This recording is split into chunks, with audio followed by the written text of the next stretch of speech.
খোজাই জেলার লঙ্কায় বাঙালি পরিষদের আঞ্চলিক সমিতির সম্মেলন উদযাপন। উপস্থিত শিলাদিত্য দেব। উল্লেখ্য, রবিবার সকাল 8টায় লঙ্কা শহরের মধ্য দিয়ে 500 বাইক রেডি করে বিধায়ক শিলাদিত্য দেবকে উষ্ণ সংবর্ধনা জানানো হয়।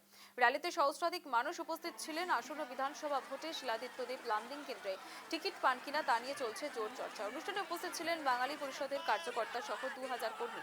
খোজাইয়ে বাঙালি পরিষদের সম্মেলন উদযাপন। সম্মেলনে উপস্থিত প্রাক্তন বিধায়ক শিলাদিত্য দেব।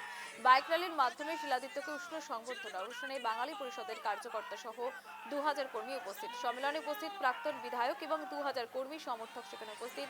খোজাইতে বাঙালি পরিষদের সম্মেলন উদযাপন। সম্মেলনে উপস্থিত প্রাক্তন বিধায়ক শিলাদিত্য দেব।